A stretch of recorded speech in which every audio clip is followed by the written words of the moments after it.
Muy buenas noches, mi nombre es Alejandra Granados y el día de hoy vamos a exponer un poco lo que es el debido proceso como principio y dentro de la regulación de nuestro país, la importancia que en él tiene. Entonces vamos a conocer un poco acerca del concepto. El debido proceso es un derecho fundamental de aplicación inmediata que faculta a todas las personas, ¿sí? Es decir, para un proceso público expedido, pues que se le reconozcan todas sus garantías sustanciales, procesales y que obviamente tiene que ser desarrollado en una autoridad competente que actúe como independencia e imparcialidad y sin tener en cuenta pues ninguna consideración distinta prevista obviamente a la ley, ¿sí? Vamos a ver un poco lo que son los instrumentos internacionales, ¿sí? ¿Qué normativa es la que nos rige en estos momentos? El artículo 26 de la Declaración Americana de Derechos y Deberes del Hombre también nos dice un poco acerca de lo que es el debido proceso. Tenemos también en conocimiento un artículo que es el artículo 14 del Pacto Internacional de Derechos Civiles y Políticos. Asimismo, podemos encontrar dentro de la normativa internacional el artículo 8.9 del Convenio Americano de Derechos Humanos, donde se encuentran las garantías judiciales del principio de la legalidad y la retroactividad. Asimismo, podemos encontrar el artículo 40 de la Convención sobre los Derechos del Niño, que también nos expresan un poco esta manifestación de lo que es el debido proceso para siempre que se tenga en cuenta para la tramitación o para cualquier acto público jurídico que yo lleve a cabo. Dentro de la normatividad también podemos hablar del Comité de Derechos Humanos de las Naciones Unidas, en observación con el número 13, donde dice la finalidad de todas estas disposiciones es garantizar la adecuada administración de justicia y de tal efecto afirmar una serie de derechos individuales, ¿sí? Que nos muestren ese antídoto, ese poquito pues de exigencia, ¿sí? Que siempre necesitamos las personas, que es la igualdad, ¿no? Ante los tribunales, las cortes de justicia y pues dar de cierta manera que el derecho es el oído público, ¿sí? Y con las debidas garantías por cualquier tribunal competente, independiente, imparcial, establecido por la ley. Siempre debe ser valorado e interpuesto por estas mismas. Asimismo, podemos decir que estos artículos crean de manera positiva, ¿sí? De hacer en los estados partes de una obligación que no debe intervenir en el ejercicio de los derechos de los individuos como base de esta obligación positiva. Asimismo, los estados partes deben establecer y mantener la infraestructura institucional necesaria para la adecuada administración de justicia, así como promulgar e interpretar la legislación que garantice que los procedimientos establecidos sean, ¿sí? Que sean justos, que sean equitativos y que de esta manera la finalidad de los artículos anteriores sea realmente asegurar que se haya una justicia, ¿sí? Por medio del cumplimiento de unas serias garantías procesales, para que nosotros pues podamos ver que se nos está llevando a cabo este derecho, ¿sí? Que tenemos y que más que un derecho fundamental es un principio, ¿sí? La Corte Interamericana también en su artículo 8 de la Convención señala y reconoce el llamado debido proceso legal, que abarca las condiciones que deben cumplirse para asegurar una adecuada defensa, aquellos cuyos derechos o obligaciones están bajo consideración judicial, ¿sí? Todo esto está por sentencias que se han declarado. La jurisprudencia obviamente nos muestra cómo el debido proceso es tan importante, ¿sí? Y tenemos desde la Corte Constitucional la sentencia T 290 del 98 por el doctor Alejandro Martínez Caballero, donde lo que se protege no es riguroso seguimiento de las reglas del orden legal, sino el manejo que se le da a estas reglas procesales para tomar decisiones y que obviamente puedan justificarse jurídicamente, es decir, hay que ver el debido proceso, cómo se tramita esto, ¿sí? Desde el ámbito constitucional, que no debe obviamente pasarse este límite, y que de esta manera pues intuya que sea de una forma legal. Asimismo, en esta podemos decir que el carácter fundamental del derecho al debido proceso proviene de su estrecho vínculo con el principio de legalidad, ¿sí? Al que deben ajustarse no solo las autoridades judiciales, sino también en adelante las administrativas en la definición de los derechos de los individuos.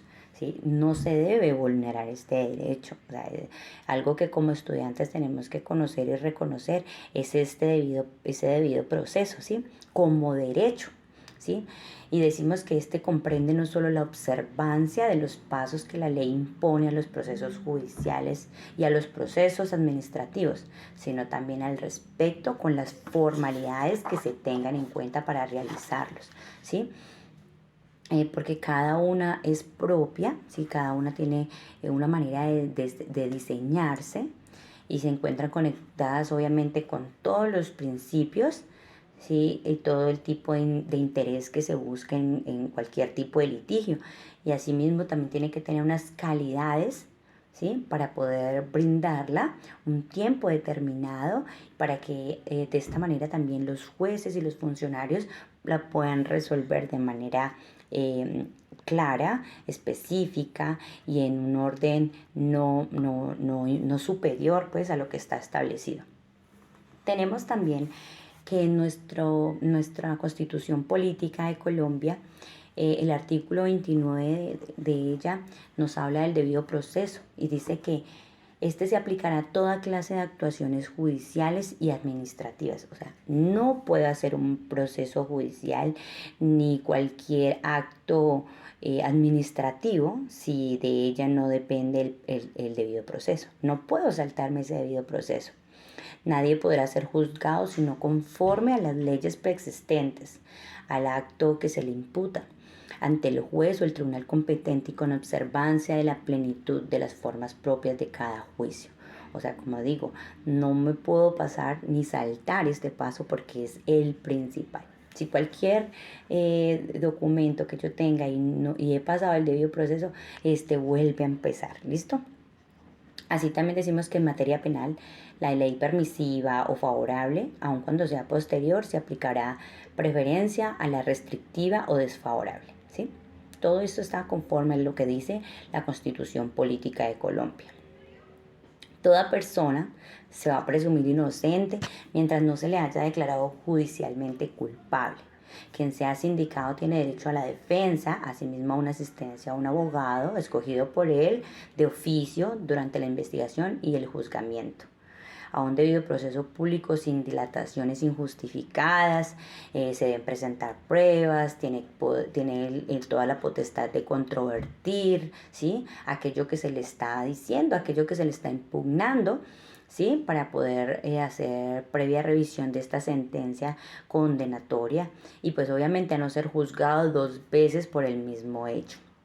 En materia penal, la ley permisiva o favorable, aun cuando sea posterior, se aplicará de preferencia a la restrictiva que a la desfavorable, lo que habíamos mencionado anteriormente. ¿Sí? Asimismo, también nos dice que es nula toda actuación de pleno derecho, la prueba obtenida con violación del debido proceso. Si yo consigo una prueba y no estoy y he vulnerado este paso del debido proceso, como te digo, volvemos a repetir esta instancia. Se tiene que empezar de cero todo el procedimiento. Para entender un poco también el debido proceso tenemos que hablar del principio de la legalidad, ¿sí? Nadie puede ser juzgado sino con base a las normas preexistentes, el acto que se le imputa y por hechos que sean considerados hechos punibles, obviamente, ¿no? Y las faltas que en él requieran. Siempre tenemos que decir que para llevar un debido proceso exacto, ¿sí? Este tiene que ser por escrito, es decir, está prohibido aplicar el derecho consuetudinario como en Estados Unidos o en otros lugares, ¿sí? Que se lleva a cabo verbalmente, sino que esto todo tiene que quedar por escrito y establecido ante la institución competente, ¿sí? Que podemos hablar un poco más de que tenemos que de cierta manera saber que la ley debe ser previa, ¿sí? Rige para el futuro y no debe aplicarse los hechos sucedidos antes de esta vigencia, ¿sí? No puedo adelantarme a cualquier procedimiento si no se haya hecho un debido proceso. El derecho al debido proceso rige para toda actuación judicial administrativa. Busca evitar la arbitrariedad del Estado, ¿sí? Y obviamente lo que ejercen sus potestades. ¿Sí? A veces nos dicen, tiene que hacer cierto trámite y realmente no. Era más sencillo y a las personas como que se les pone o se les dificulta más el procedimiento porque muchas veces no saben ni conocen el derecho. Funciona en 3 estadios, ¿no? Primero, en la formación de la decisión, los códigos del procedimiento civil, penal, contencioso, administrativo, policía, etc. Y obviamente la adopción de la decisión. Y tiene que estar ligado también a la publicidad y la impugnación de la decisión, y que obviamente todo eso está articulado en el artículo 43 al 55 de la Constitución. Asimismo, tenemos que saber las funciones que tienen los jueces, ¿no? El funcionario competente, que es el juez natural, este tiene que tener la capacidad, la actitud legal para ejercer la jurisdicción en un determinado proceso, de acuerdo, pues obviamente con la naturaleza de los hechos, ¿no? La calidad de las personas involucradas, la división del trabajo establecido por el legislador, los miembros de la judicatura. A esta jurisdicción toda persona debe tener posibilidad de acceder a los jueces en condiciones de libertad, de igualdad. Asimismo debe obtener decisiones judiciales motivadas, de impugnar decisiones ante una instancia superior y de obtener obviamente teniendo toda la facultad también para impugnar ante el fallo, ¿no? El cumplimiento del fallo. Ante la observancia de la normatividad podemos establecer que esta misma tiene que establecer un ritual del proceso. No puedo hacer algo diferente a lo que es el debido proceso. Tengo que tener unos términos para resolver las peticiones, las consultas, los recursos, los procesos. Así pues exigir en los juicios que no deben haber dilataciones injustificadas y obviamente que no sean inexplicables. Y la ley, de cierta manera, pues me tiene que establecer la estructura dentro de la entidad pública, ¿sí? Tengo que ver unos efectos también, ¿no? De estas normas procesales y que en ellos también emana la decisión, porque las leyes que fijan esta jurisdicción y la competencia se aplicarán desde el momento salvo que disponga lo contrario, la sustentación y la ritualidad, que es lo que venimos hablando. Y obviamente no puede quedar por fuera, ante este debido proceso, la presunción de la inocencia, que fue lo que dijimos desde el inicio. Asimismo, hablando de esta presunción de la inocencia, podemos decir que la persona se debe presumir inocente mientras no se haya llevado a cabo un fallo debidamente ejecutado, fundado con las pruebas legales, que sea todo lícito, obviamente, eficaces y que sean contundentes, pertinentes y necesarias. Todo acusado debe estar amparado por el beneficio de la duda y que la culpabilidad debe demostrarse por fuera o cualquier duda razonable. Las pruebas obviamente son garantes de obtener un buen resultado ante el proceso, porque estas pruebas, que obviamente, como lo dije, tienen que ser lícitas, son contrarias no pueden ser ilícitas, perdón, no pueden ser contrarias a la Constitución ni legales, tienen que cumplir con lo que dice la ley, ¿sí? Porque de esta manera pues son ineficaces y obviamente si estas no se interponen en un término y no se interponen obviamente con un término legal. La conducencia de la comparación entre el medio probatorio y la ley con el fin de saber si el hecho se puede demostrar en el proceso son ese medio, ¿sí?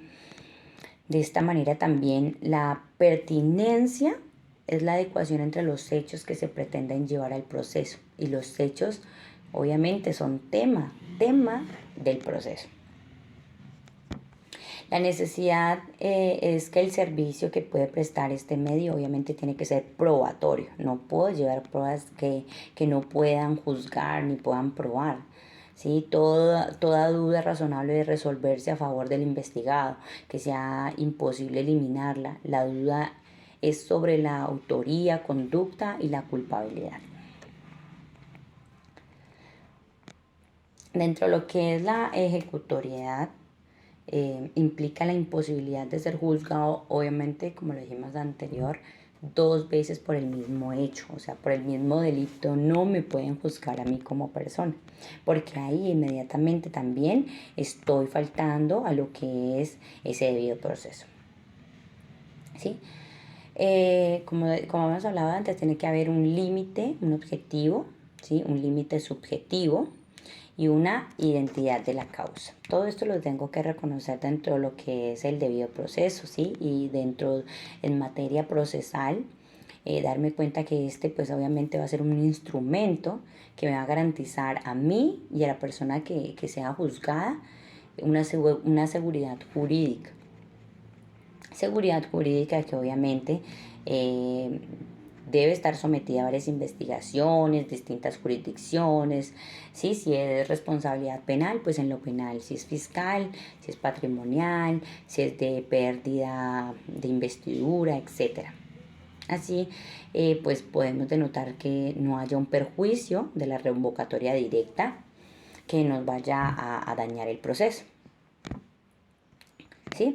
Asimismo, podemos decir que esta ejecutoriedad se va a referir a las investigaciones simultáneas, ¿sí? La cosa juzgada es un proceso sucesivo. Y vamos a hablar un poco de lo que es la favorabilidad. ¿Sí? La favorabilidad obviamente es un desarrollo a ese debido proceso, que si nos vamos a la constitución política y a las leyes preexistentes también, podemos encontrar en el artículo 45 de la ley 153 de 1887, nos da un carácter que obviamente le va a quitar esa forma, ¿sí? Esa forma de delito. Y podemos decir que la nueva ley animora la pena, ¿sí? Animora esa pena que se conduzca mediante el proceso. Y asimismo decimos que la ley reduce al máximo y aumenta a un mínimo y se aplica a la que le invoque, ¿sí? Puede ser un poco más propensa, ¿sí? Como en otras situaciones. Y en los casos dudosos, pues se resolverán por la aplicación benigna. Este principio, obviamente, a la parte sustantiva como la procesal, la extractividad, la ley más favorable, la retroactividad más favorable que la ley nueva, vamos a observar un poco frente al derecho de defensa, ¿sí? Toda persona obviamente tiene derecho a esta defensa. En algunos procesos se exige solo la defensa material y en otros la técnica. La intervención de los procesos con la asistencia de un abogado, salvo pues que se permita la actuación sin este, y que obviamente la solicitud de designación del abogado sea por parte del Estado, ¿sí? Y pues es la posibilidad de emplear todos los instrumentos legítimos adecuados para oír las propias razones, obtener una decisión favorable, que implica obviamente la asistencia de este mismo para disponer un tiempo suficiente y que los medios sean adecuados para la preparación de la defensa bajo condiciones de igualdad, ¿sí? Y ante todo, pues que esta ley procesal sea de buena fe, lealtad, y entre todas pues las personas que intervienen en el proceso para que no se divague el mismo. Y obviamente todo este debido proceso también va a tener una motivación para la decisión, ¿sí? De apreciación integral a la prueba y pues la prueba que conduzca siempre a la certeza de parte del estadio del conocimiento de la probabilidad y se pueda llegar a la verdad, que es lo que se busca siempre ante cualquier proceso. Asimismo podemos hablar de las prohibiciones de imposición de plano, donde deben sujetarse a las garantías constitucionales. Este procedimiento también debe respetar el derecho a la defensa, la contradicción, la presunción de inocencia y obviamente a esa decisión motivada. Y por último podemos hablar del principio de contradicción, ¿sí? Obviamente todo esto va ligado y podemos hablar de que se puede controvertir la imputación de lo que es la autoría y la conducta. Asimismo, cuestionar la prueba, el valor y el contenido. Y de una u otra, pues también podemos hablar de solicitar para aportar las pruebas pertinentes, ¿sí? Porque aquí se puede plantear la duda, se pueden impugnar las decisiones, ¿sí? Y obviamente se puede pedir una revocatoria directa ante los actos administrativos que con él se hayan llevado. Y dentro de este mismo tenemos que hablar de la imparcialidad y la neutralidad, ¿sí? Con esto tenemos que hablar del juzgador, del investigar tanto favorable como el desfavorable, y tenemos que hablar de un régimen de impedimentos y reacusaciones que obviamente están escritas en cada uno de nuestros códigos de la Constitución, que obviamente nos lleva, y obviamente dentro de la jurisprudencia, que nos llevan a tomar una decisión exacta y coherente con lo que está establecido por la ley. Tenemos que decir que debe existir una autonomía, una independencia de una autonomía e independencia de la institución competente, ¿no? Para que exista una prevalencia de interés general sobre lo particular. Bueno, esto ha sido un poco de lo que es el derecho al debido proceso y de lo que es un poco también la violación de este, ¿no? Porque todas las conductas no se deben desconocer ante las actuaciones judiciales, ¿no? Ni siquiera administrativas, porque pues con ellas estamos dejando de lado aquellas garantías, ¿sí? Las garantías que nos da y nos emana la Constitución ante los procesos y también el bloque de constitucionalidad. Podemos hablar de los tratados también, porque impedir por acción o omisión la parte que sea oída ejerce su derecho de contradicción o en general puede sustentar las razones de su derecho, pero así también a quienes producen vías de hecho, cuando no se ciñen en sus actuaciones y el sistema pues obviamente reglado, ¿no?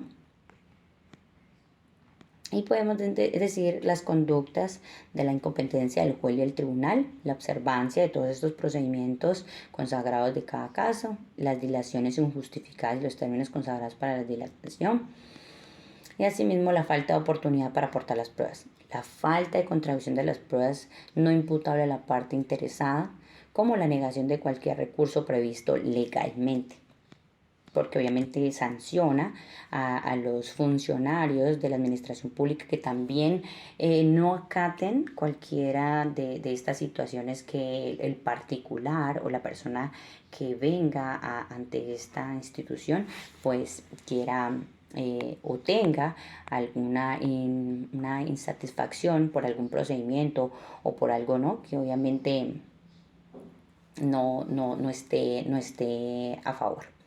Asimismo, podemos decir que en materia de lo penal no está asistido gratuitamente por un traductor o un intérprete, no está informado sobre la naturaleza o motivado por la acusación y no resulta beneficiado por los principios de legalidad ni favorabilidad penal. O sea que esto aquí ya cambia, obviamente, todo de lo que hemos hablado anteriormente, ¿no? Dentro del derecho penal ya es un poco más riguroso porque ya está establecido como tal que obviamente no se puede excluir la responsabilidad si se desconoce la ley ante lo que es un derecho o principio del debido proceso. Muchísimas gracias. Les habló Alejandra Granados, estudiante de cuarto semestre. Muchísimas gracias. Que tengan feliz noche.